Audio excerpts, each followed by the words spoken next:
Le prince Harry et Meghan Markle se sont confiés sur la famille royale dans leur documentaire Harry et Meghan, paru sur Netflix.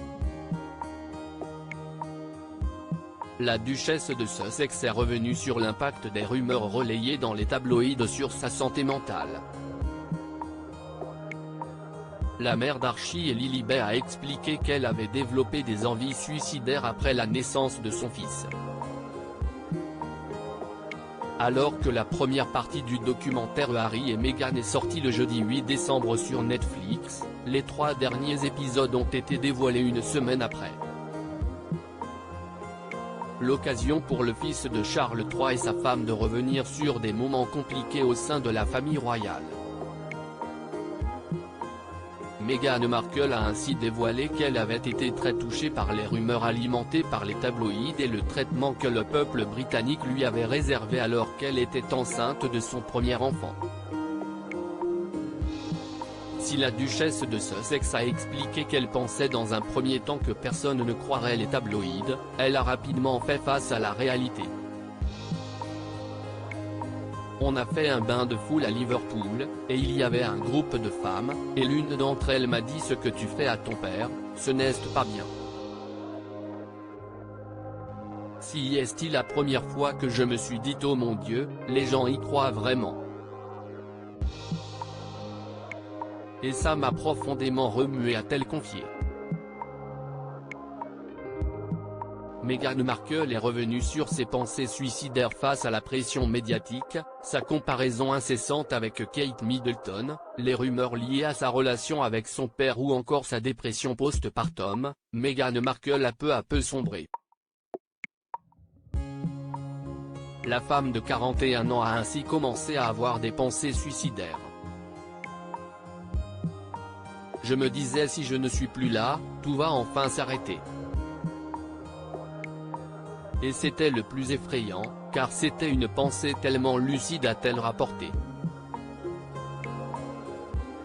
Pour sa mère Doria Ragland, son état était réellement devenu préoccupant. Celle qui était très proche de sa fille a ainsi témoigné, en pleurs: je me souviens qu'elle me l'a dit. Qu'elle avait voulu attenter à sa vie.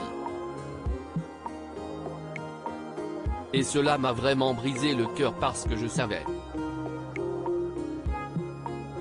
Je savais que c'était mauvais, d'être constamment torturé par ces vautours.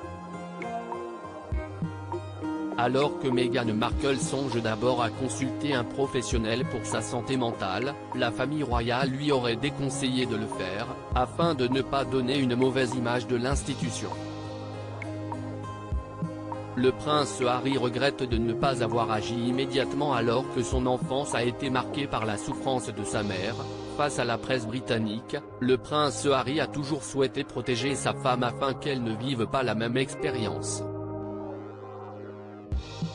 Et s'il a confié qu'il était possible de s'habituer aux mensonges lorsqu'on vit dans cette famille, il pense aujourd'hui qu'il n'a pas su être à la hauteur pour préserver Meghan Markle et qu'il s'était senti dévasté en voyant son état. Dans le documentaire Netflix, le frère du prince William a expliqué: je n'arrive pas gérer ça très bien. Si est-il le Harry royal qui a géré ça et non le mari. Et mon rôle royal a pris le dessus sur mes sentiments. J'ai été entraîné à me soucier davantage de ce que les gens vont penser si on ne va à tel ou événement. En y repensant, je me déteste pour ça. Elle avait besoin de bien plus que ce que je pouvais lui donner. Une souffrance constante qui a finalement décidé le fils de Lady Di à quitter la famille royale, pour s'installer aux États-Unis.